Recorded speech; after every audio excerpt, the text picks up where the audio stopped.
अच्छा जी।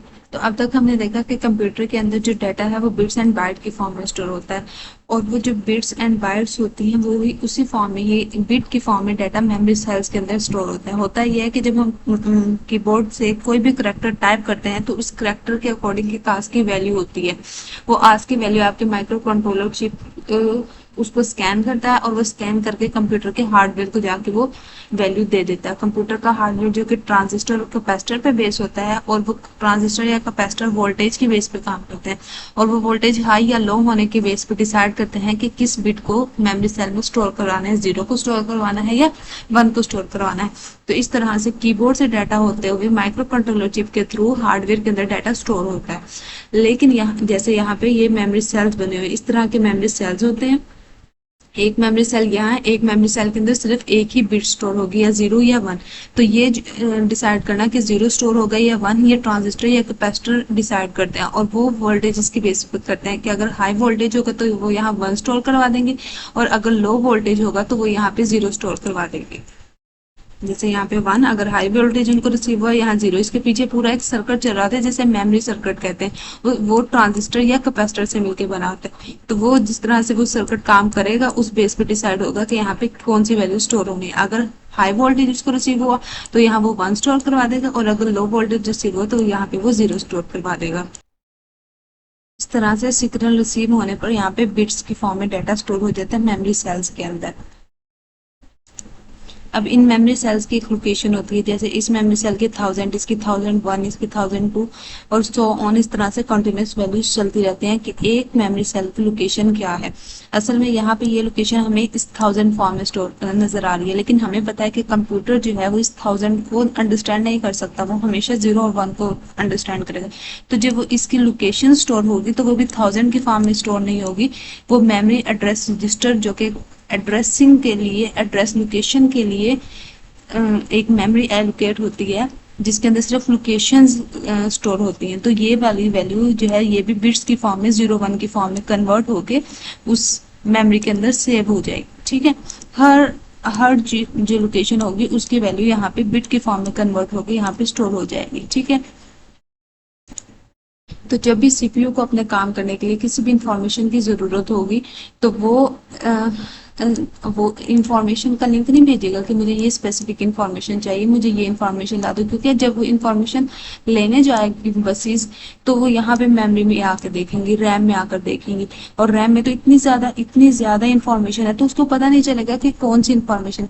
तो उससे बेहतर क्या होगा कि सीपीयू एक एड्रेस भेजेगा कि इस एड्रेस पे जो लोकेशन पड़ी है वो लेके, और वो जो एड्रेस होगा वो सबसे पहले जाएगा मेमोरी एड्रेस लोकेशन में, और वहां पे देखा जाएगा कि ये वाला एड्रेस है, उस एड्रेस से वो मैच किया जाएगा, और फिर उस एड्रेस पे जो स्पेसिफिक इंफॉर्मेशन पड़ी होगी उस इंफॉर्मेशन को उठाकर कंप्यूटर के पास लेके जाया जाएगा कि ये वाली इंफॉर्मेशन जो है वो सीपीयू को दे दी जाए, क्योंकि उसको उसकी जरूरत है।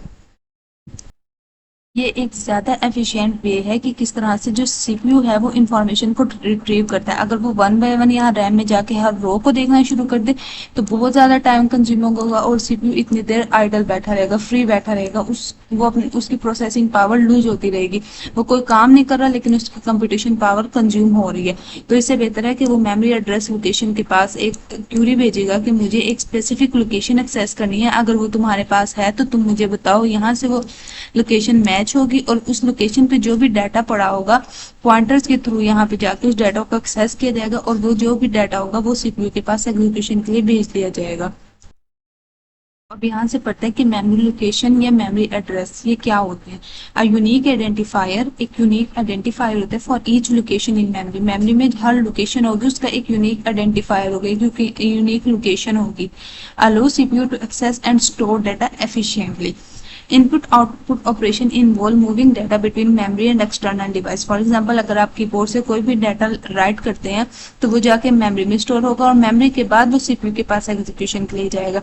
तो मेमोरी से जो डाटा सीपीयू के पास जाना है जाहिर से वो उसको फास्ट चाहिए, और इस वजह से यहाँ पे वो मेमोरी एड्रेस लोकेशन को यूज करेगा। डायरेक्ट वो रैम से डाटा एक्सेस नहीं करेगा, डाटा रैम से ही एक्सेस होगा, लेकिन उससे पहले जो उसकी लोकेशन आएगी वो मेमोरी एड्रेस लोकेशन से लोकेशन आएगी, फिर डाटा एक्सेस होगा और फिर वो डाटा सीपीयू की तरफ फॉरवर्ड कर दिया जाएगा। तो इनपुट आउटपुट ऑपरेशन ही इसी काम को प्रोसेस करते हैं, इसी काम को ट्रिगर करते हैं कि जो डाटा है वो सीपीयू के पास पहुंचना चाहिए। तो इनपुट आउटपुट ऑपरेशन यानी इनपुट आउटपुट ऑपरेशन का मतलब है कि कीबोर्ड से या इनपुट डिवाइसेस से कोई भी इंस्ट्रक्शन दी गई है वो इंस्ट्रक्शन पहले जाकर रैम में स्टोर होगी और फिर रैम से वो डाटा सीपीयू की तरफ फॉरवर्ड कर दिया जाएगा। और आउटपुट पे जो भी सीपीयू प्रोसेसिंग करेगा वो आउटपुट स्क्रीन पे कंप्यूटर को यूजर को दिखा दी जाएगी आउटपुट क्या, आपका आउटपुट क्या है। फॉर एग्जांपल अगर यूजर चाहता है कि 2+2 करे तो वो जो 2 और 2 है वो जाके यहाँ मेमोरी में स्टोर हो जाएगा और उसकी लोकेशन यहाँ पे मेमोरी एड्रेस लोकेशन में स्टोर हो जाएगी। जैसे ही अब सीपीयू चाहेगा कि सीपीयू को पता चलेगा कि मेरे पास इंस्ट्रक्शन आई है, वो कहेगा कि मुझे इस स्पेसिफिक लोकेशन का डाटा उठा कर दो, यहाँ पे इंस्ट्रक्शन आएगी और ये वजह लोकेशन मैच होगी और यहाँ पे जाएगा और इस लोकेशन का जो भी डाटा होगा 202 और ऐड का जो साइन होगा वो चला जाएगा कंप्यूटर के पास। कंप्यूटर का एडर उसको ऐड करेगा और डाटा जो है वो यूजर को मॉनिटर स्क्रीन पे दिखा दिया जाएगा कि आंसर आपका 4 आया है। तो इनपुट आउटपुट ऑपरेशन है जो असल में ट्रिगर करते हैं कि ये सारा प्रोसेस हो, यानी जब तक यूजर की इन्वॉल्वमेंट नहीं होगी तब तक ये सारा प्रोसेस नहीं हो सकेगा। इनपुट आउटपुट ऑपरेशंस क्या होते हैं अब ये देख लेते हैं। Are the process of sending and receiving data between the computer and the outside world, कि एक ऐसा प्रोसेस होता है कि जिसमें डाटा सेंड और रिसीव किया जाता है बिटवीन द कंप्यूटर और जो आउटसाइड वर्ल्ड यहाँ जहाँ पे यूजर बैठा हुआ है। जी, तो ये अब तक हो गया कि जो भी डाटा हम कीबोर्ड से टाइप करेंगे और वो डायरेक्ट मेमोरी में जाके स्टोर हो जाएगा तो उसको किस तरह से कंप्यूटर या सीपीयू पे एग्जीक्यूशन परफॉर्म करेगा। लेकिन आगे आता है code execution machine code. Code execution machine का कोड का क्या मतलब होता है कि जब भी हम कीबोर्ड से कोई डाटा लिखते हैं तो वो हमारी एक ऐसी लैंग्वेज में होता है जो कि यूजर को अंडरस्टैंड कर सके, यूजर उसको अंडरस्टैंड कर सके।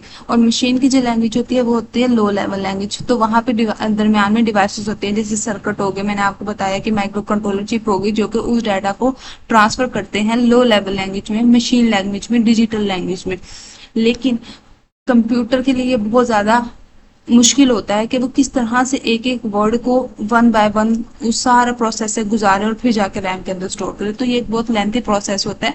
उसको आसान बनाने के लिए कोडिंग की जाती है। कोडिंग में ये होता है कि एक ऐसी लैंग्वेज बना दी जाती है जिसको कहते हैं हाई लेवल लैंग्वेज। वो हाई लेवल लैंग्वेज क्या करती है, वो यूजर के लिए तो अंडरस्टैंड करना आसान होती है, लेकिन साथ ही साथ उस हाई लेवल लैंग्वेज को लो लेवल लैंग्वेज में कन्वर्ट कर दिया जाता है by the assembler and the compiler and interpreter. और वो लो लेवल लैंग्वेज जो है वो आसान होती है कंप्यूटर के अंडरस्टैंड करने के लिए। तो कंप्यूटर को अपने इंस्ट्रक्शन अच्छे तरीके से और आसान तरीके से समझाने के लिए हम कोडिंग को यूज करते हैं। कोडिंग में ये होता है हमने जितनी भी इंस्ट्रक्शन देनी होती है कंप्यूटर को उसको हम 1 बाय 1 राइट कर लेते हैं इस फॉर्म में कि हम उसको अंडरस्टैंड कर सके और फिर हम उसके अंदर यूज करते हैं कंपाइलर और इंटरप्रेटर। वो हमारे हाई लेवल कोड को हमारे लो लेवल या मशीन लैंग्वेज में कन्वर्ट कर देते हैं, जिससे आसानी ये होती है कि हम अपना डाटा बहुत अच्छे तरीके से इस फॉर्म में लिख सकते हैं कि हम अंडरस्टैंड कर सके। और वो बिल्कुल उस तरह से कन्वर्ट होकर कंप्यूटर के पास चला जाता है कि कंप्यूटर उसको कम्प्लीटली अंडरस्टैंड कर सके। तो हमारे लिए ये डिफिकल्टी नहीं रहती कि हम किस तरह से अपना डाटा कंप्यूटर को समझाएं, कंप्यूटर को इंस्ट्रक्शन किस तरह से समझाएं। For example high level language में हमने कोई भी कोड लिखा, जैसे मैंने लिखा प्रिंट और वेलकम, तो ये जो प्रिंट है ये बाय डिफॉल्ट उस कोडिंग का सिंटैक्स होगा। उस कोडिंग का सिंटैक्स का क्या मतलब है कि उस कोडिंग के जो कंपाइलर या इंटरप्रेटर होगा उसको पहले से ही पता होगा कि प्रिंट की जो वैल्यू है बाइनरी फॉर्म में वो क्या होगी और वो जाके डायरेक्ट उसको मशीन कोड में कन्वर्ट कर देगा। तो अब यूजर के लिए ये आसानी हुई कि उसने सिर्फ इस फॉर्म में डाटा लिखा एक स्पेसिफिक सिंटैक्स में और वो डाटा डायरेक्ट जाके मशीन की लैंग्वेज में कन्वर्ट हो गया। तो बहुत ज़्यादा टाइम नहीं लगा, जो दरमियान में टाइम लगना था कि वो हमारे पास माइक्रो कंट्रोलर चिप के पास जाएगा, फिर ट्रांजिस्टर के पास जाएगा और डिफरेंट फेजेस से गुजरेगा, हार्डवेयर आर्किटेक्चर के साथ इंटरेक्ट करेगा। तो वो जो दरमियान में इतने ज़्यादा फेजेस होने थे वो फेज नहीं रहे और एफिशिएंसी भी इंक्रीज हो गया कि डायरेक्ट जाके डाटा कंप्यूटर के अंदर स्टोर हो गया और कंप्यूटर उसको अंडरस्टैंड भी कर रहा है। वो जो हमारा डाटा होगा वेलकम का या प्रिंट का जो भी, वो बिल्कुल कंपाइलर के पास जाएगा और कंपाइलर उसको असेंबली कोड में कन्वर्ट कर देगा। असेंबली कोड एक मिडल कोड होगा जो कि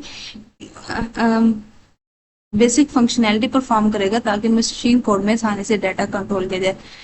कन्वर्ट किया जाए। अब असेंबली कोड जो है वो अलग अलग से यहाँ प्रिंट की वैल्यू स्टोर करवा देगा, यहाँ वेलकम की, यहाँ पे और जो भी नेक्स्ट इंस्ट्रक्शन होगी उसकी वैल्यू स्टोर करवा देगा, और फिर डिफरेंट ILM पे जो भी वैल्यूज पड़ी होंगी उनको असेंबलर असेंबल करेगा, कनेक्ट करेगा, इकट्ठा करेगा एक जगह पे, और फिर असेंबलर जो है वो डायरेक्टली मशीन कोड में डाटा को कन्वर्ट कर देगा। तो हमें हर एक एक चीज को अलग से जो है वो कन्वर्ट करने की जरूरत नहीं पड़ी, हमने सिर्फ अपनी ये एक इंस्ट्रक्शन कंपाइलर को दी, कंपाइलर डायरेक्ट असेंबलर के थ्रू उसको मशीन लैंग्वेज में कन्वर्ट कर दिया। तो इस वजह से कोडिंग की जाती है कि हम अपना जो भी डाटा है वो अच्छे से मशीन को समझा सके और अच्छे से अपने इंस्ट्रक्शन को बहुत फास्टली एग्जीक्यूट करवा सके।